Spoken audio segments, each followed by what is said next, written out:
Hey, my beautiful people, welcome back to my YouTube channel. If you're new here, my name is Lydia Wanza. I'm your advice mistress. So, I have this question. Have you ever stared up at the night sky and felt a tremor, a cold breeze whispering across your soul? A whisper asking the biggest question of all: what happens when we die, when we disappear? We build monuments, yes, we write stories, we chase legacies, we cling to life with every fiber of our being. But the truth, the one truth we all share, is that one day we will cease to be. We will vanish. But what then? So today we delve into the void. We will explore the mysterious surrounding death, the scientific possibilities, the philosophical quandaries, and the haunting echoes of what might await us on the other side. Prepare yourself because this journey is not for the faint of heart. For millennia, humanity has grappled with the enigma of death.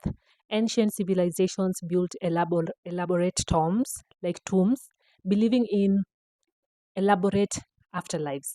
The Egyptians, with their intricate preparations for the journey through the Duat, the Greek, with their somber ferryman Charon guiding Sol across the river Styx. These were not just rituals, they were desperate attempts to understand, to control the uncontrollable. Egyptian hieroglyphs, Greek pottery depicting heads, a Viking burial ship being set ablaze. Now, but what if these were more than just myths? What if these stories passed down through generations held a kernel of truth about the nature of existence beyond our mortal coil? Modern science offers a different perspective, a cold, clinical dissection of the dying process. Brain activities like slows, neural connections weaken, the body shuts down, but even here, mysteries remain. Studies on near death experiences reveal consistent patterns: vivid visions, feelings of peace, encounters with deceased loved ones. Are these mere hallucinations? The dying brain firing its last synapses in a desperate attempt to make sense of oblivion? Or are they glimpses through a veil, a brief peek into something more? Now, this debate rages on. Skeptics point to the lack of variable evidence, the potential for psychological manipulation. Believers cling to the undeniable power of these experiences, the profound impact they have on those who have brushed against death's door. But what if the answer lies not in proving or disproving, but in accepting the inherent uncertainty? Now, philosophers have wrestled with the problem of death for centuries. Existentialists like Sartre and Camus argued that death is the ultimate absurdity, the final, crushing realization of our own insignificance.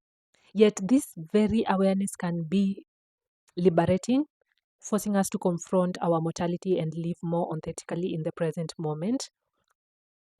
Yeah, nihilists, on the other hand, take a darker view, suggesting death renders all meaning meaningless.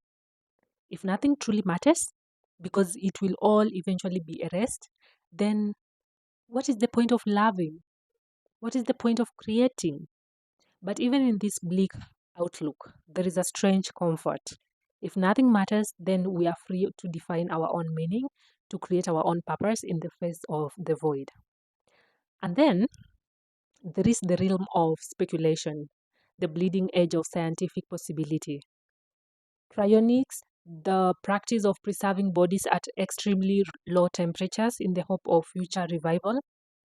Mind uploading, the theoretical transfer of consciousness into a digital substrate.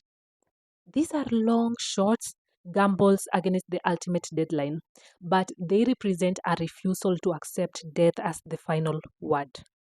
Are these scientific fantasies or glimpses of a future where death is no longer an insurmountable barrier?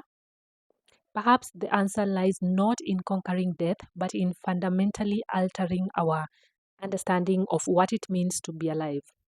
What if consciousness is not confined to the physical brain?